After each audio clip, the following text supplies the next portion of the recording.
It's nice to be in Brea.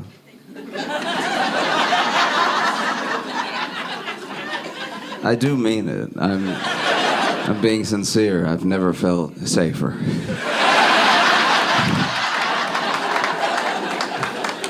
Oh, no. The median income here is $123,000, so you may not relate to these poor jokes. Poverty, you say?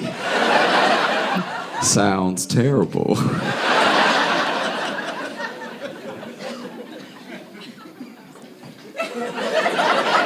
Because y'all also have, like, kind of, okay, how do I put this? Y'all's crime here is a little bit like soap opera drama level crime. Like, it was a guy that just got arrested for impersonating a plastic surgeon. I've never been to Brea before, but that's the most Brea thing I've ever heard of in my entire, like, it's the most Orange County type thing I've heard it. This dude was impersonating a plastic surgeon, and a bunch of people came forward being like, I thought he was a plastic surgeon. And so he's locked up right now. Hopefully he goes to jail for a very long time. But apparently him misrepresenting himself as, there are lots of charges because he was practicing. But one of the charges is misrepresenting himself as a medical professional, which is only a misdemeanor. I'm not like a fan of jail, but that needs to be a felony. Like, that's crazy. If someone asks you if you're a doctor, you should have to say no if the answer's no. That's so crazy that someone's like, you're like a real plastic surgeon, right? He was like, like that.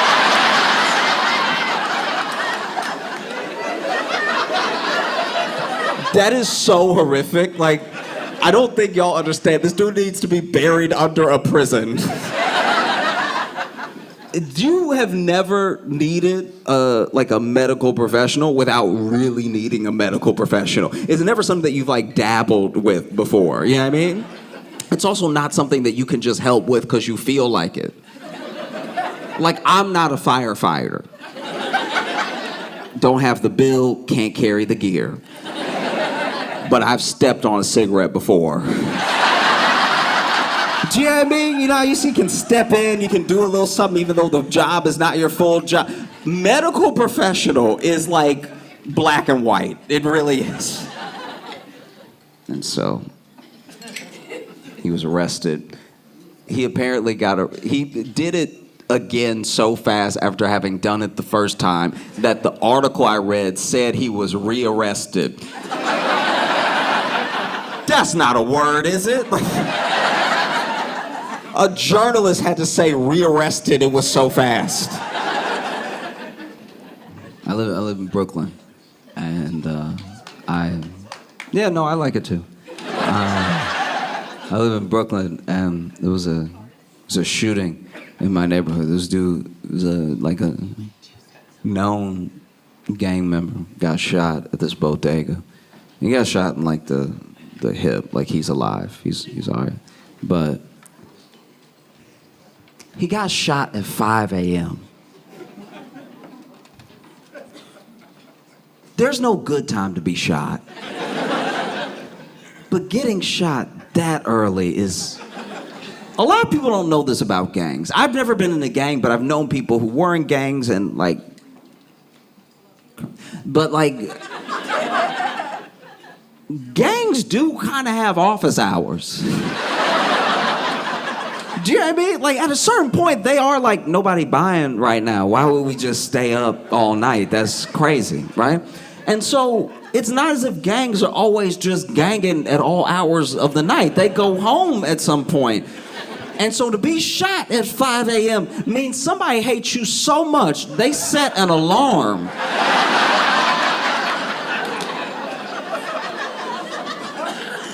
Because the worst thing about getting shot at 5 a.m., if you get shot at like 3 p.m., right?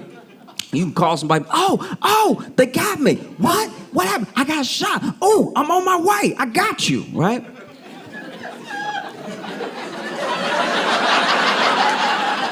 You get shot at 5 a.m.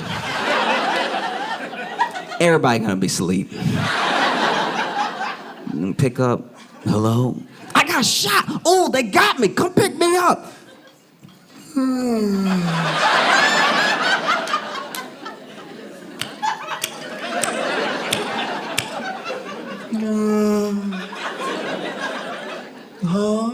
I said I got shot. Pick me up. I'm bleeding out. All right. I'll be there in 5 minutes.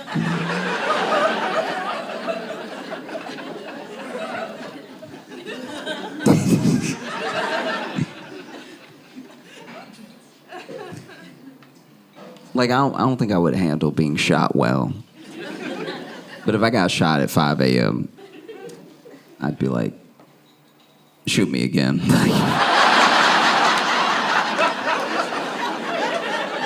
I don't want to deal with these problems. I don't know. I saw the Biden signed it and everything. Maybe it'll happen. Talking about banning TikTok. The clock is winding down. Oof. Billion-dollar company. Maybe gone. They either have to sell off to another buyer. They cannot remain this Chinese company. Or they have to leave. I don't know how you make somebody leave Wi-Fi, but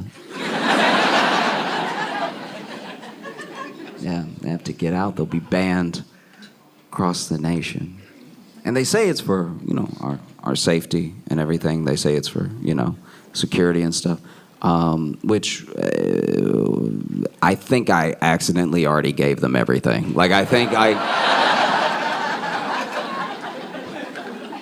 That can't possibly be true because I already let them turn my face into so many faces. Like, I've been a dog, a caterpillar, I've been like another dude. Like, whatever it is, they have it. But, maybe, whatever. And let's say that that's the case. Let's say that our security is at stake, and so they pushed this thing through Congress, and then they signed it in record time because it was a danger to us, and they care.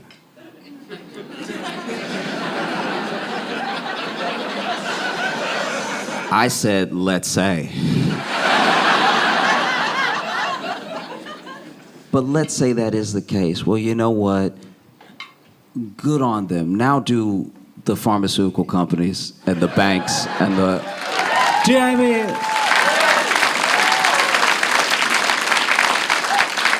Yeah, we've been begging for insulin to be like $1 for decades, and they're like, the best I can do is taking away how you talk to people.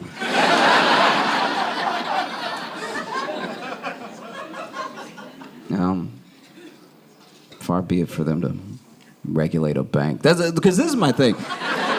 That's what bothers me about it, is that I don't even care about the ban one way or the other. I really don't. It's like people are going to find a way to communicate. What bothers me is that it's like you're telling this other company how to run their business for the sake of the citizens, right?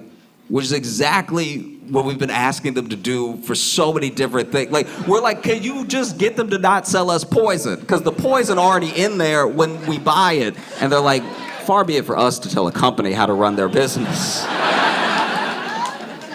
Yeah. I mean, far be it for me to act like I know better than the people who don't understand TikTok. Those hearings are always so embarrassing. They're so genuinely distressing. When these are leaders of, you could say, the free world, right? We call the president the leader of the free world, but the president is beholden by checks and balances to a Congress. They get that Congress to come together, and then they get experts and CEOs from the most powerful companies in the world, and they do a hearing where they're like, can you open my phone?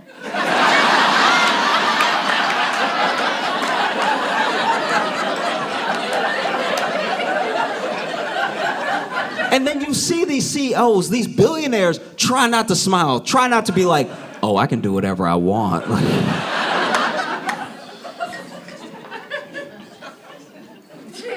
That dude came from TikTok, right? Dude came from TikTok, went to the hearing, and then dude kept asking him about China, and at one point the guy just had to be like, I'm not even Chinese. Like, I'm not Chinese. It's like you would think he was asking him for like spots to eat. The amount of times this dude had to say, bro, I'm not Chinese though. Like, I'm not. Like, I want you, it's the company, yes, I am not, sir. I am not Chinese. It was funny because he started interrupting questions just to be like, you gotta understand that I'm not from China. Like, if I leave here with nothing else, you gotta understand that I am not from China. This is clearly just a me thing, but does it bother you when people ask you for directions? I get so nervous and upset. I have a range of emotions when people ask me. Because then, okay, I live in New York, and somebody was asking me for directions to get to the 2 train. And I don't take that train often, but I pass that train sometimes. So I was telling them how to get there, and as I was pointing, they pointed with me, and they were like, so this way. And when they went to point with me, I saw that they were holding their phone.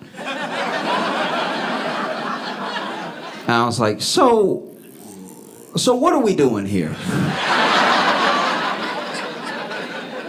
Is it a typing issue? Why couldn't you done stressed me out for the past 40 seconds. Because this is my thing, I'm so bad at directions myself. Like, just when I lead myself, I'm bad. So then if I have to tell someone else how to get lost, I get so stressed out about it. I assume everyone I've ever given direction to has taken the first turn I told them to take, and then they died. Like,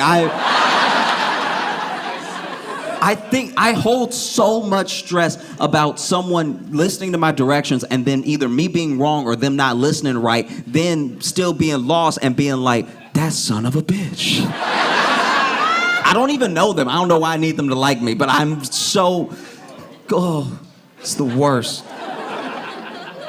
It's the worst. I want to make it sound like I'm being creepy, but I had a show. I was in Brooklyn. I had a show. And after the show, I was just hanging out at the bar. There were some people at the bar. I don't know if they were at the show or if they weren't, but they were talking about, it was 2 guys talking about just the general issue of like homophobia as far as just men are concerned, right? And one guy, they were both a little drunk, but one guy was saying to the other guy, he's like, we have to do something about it as a whole, because I look at my cousin and I love my cousin so much. My cousin is gay, but I don't think about, he's just my cousin. And I want the world to be able to look at my cousin the way that I do. I don't see him as some gay guy or something like that. He's my cousin. So we have to do something about overall homophobia as it stands in the mind, you know? And also, I just want to be able to eat a hot dog.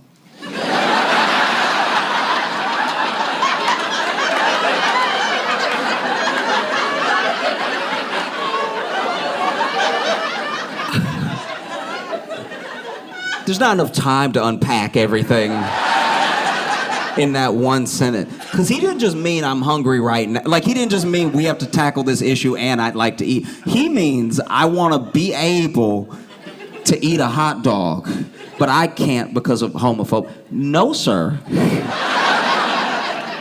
This is a fraught world for a lot of people. A lot of different groups have to deal with an incredible amount of persecution and a burden that they should not have to bear. But you eating a hot dog is completely on you. Because first of all, I cannot tell from that sentence if he's never eaten a hot dog, because he's scared of where it'll take him.